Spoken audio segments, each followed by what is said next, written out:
Hello students, let's see this question. The vacant space in HCP, HCP मतलब hexagonal closed pack is चार options आपको दिए हैं 74%, 26%, 54% and 50%। Hexagonal close pack का मतलब क्या होता है कि जब ए बी इस टाइप का अगर पैटर्न बनता है तो उसको हेक्सागोनल क्लोज पैकिंग कहते हैं। ठीक है, तो हेक्सागोनल क्लोज पैकिंग एंड आपकी जो face face centred cubic unit cell होता है, इसके अंदर दोनों के अंदर क्या होती है, सेम टाइप का पैटर्न होता है, ए बी टाइप का पैटर्न होता है। ठीक है, सो जो यूनिट सेल होती है उस यूनिट सेल के अंदर एटम्स प्रेजेंट होंगे फेस सेंटर्ड के फॉर्म में। ठीक है, फेस सेंटर्ड के फॉर्म में, एचसीपी कह लो या फेस सेंटर्ड कह लो, इट्स ऑल सेम। क्लियर? तो फेस सेंटर्ड में क्या होंगे, जो एटम्स होंगे वो कहाँ का प्रेजेंट होंगे, जो पार्टिकल्स होंगे वो कहाँ प्रेजेंट होंगे, आपके ये जो यूनिट सेल है, क्यूबिक यूनिट सेल है, इसके कॉर्नर्स पे प्रेजेंट होंगे।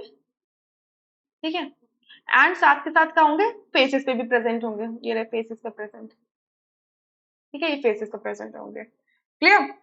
तो अगर ये हम मान लेते हैं कि ये जो जितने भी पार्टिकल्स है ये स्फीयर शेप में है, और ये अपने आप को अरेंज जब करेंगे इस यूनिट सेल के अंदर, तो कुछ ना कुछ स्पेस रह जाएगा। ऑब्वियसली जब दो स्फीयर्स तीन स्फीयर्स को आप टच करके रखते हो तो कुछ ना कुछ स्पेस रह जाता है ना, तो आपको वही स्पेस बताना है।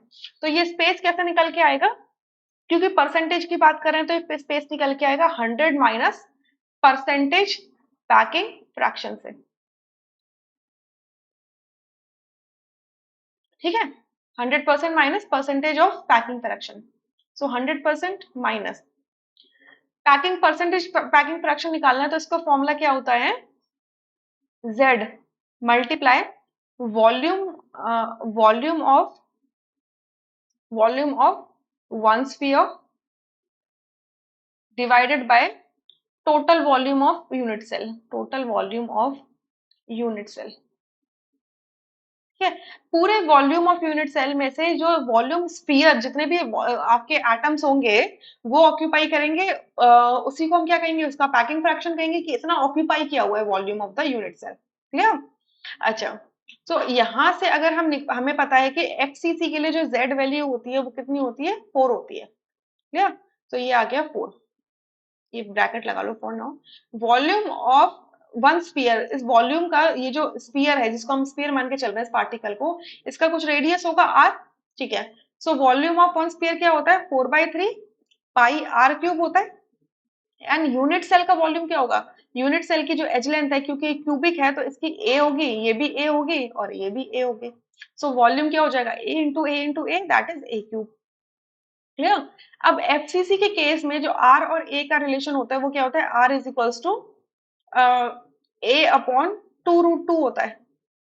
ठीक है, सो मैं अगर आर क्यूब, अगर मैंने क्या कर दिया यहाँ से आर अपॉन ए कर दिया, तो ये क्या हो जाएगा, 1/2√2 हो जाएगा।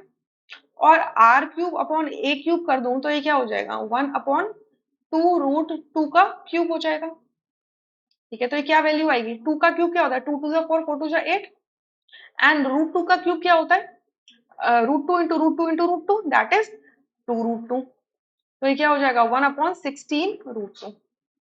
ठीक है, अब बस इस वैल्यू को इसमें डाल दो, इस वैल्यू को इसके अंदर डाल दो, r cube upon a cube, ये जो है इसकी जगह आप क्या वैल्यू डालोगे, ये वाली वैल्यू डालोगे।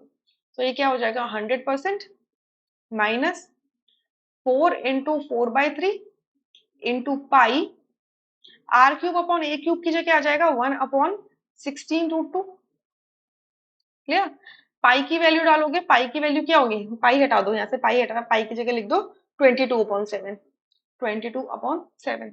तो जब इसको सॉल्व करोगे तो ये आता है हमारा ऑलमोस्ट, हम रफ वैल्यू लेके चलेंगे, राउंड ऑफ करके वैल्यू लेंगे। ये आपको मैं आपको सॉल्व कर दे देती हूँ, एक मिनट। 4 × 4 × 22, ठीक है, डिवाइडेड बाय 3 × 7 × 16 × √2। तो ये आता है हमारा, परसेंटेज के फॉर्म में लेंगे ना, परसेंटेज का सिंबल तो हमने गायब भी कर दिया है, इसके लिए भी परसेंटेज का सिंबल लगाओ। तो ये आता है 74.07, तो जिसको मैं राउंड ऑफ करके 74% लिख देती हूँ। ठीक है, तो 100% माइनस 74% कितना होता है, 26% होता है। क्लियर? सो आपका सेकंड ऑप्शन करेक्ट है, बाकी सारे ऑप्शन क्या हो जाते हैं, incorrect. I hope you understood this question. And इसका रेफरेंस लेना है तो आप चले जाओ NCERT 12th class part 1 page number 20 पर, तो वहां पर इसका रेफरेंस आपको मिल जाएगा। Okay, thank you.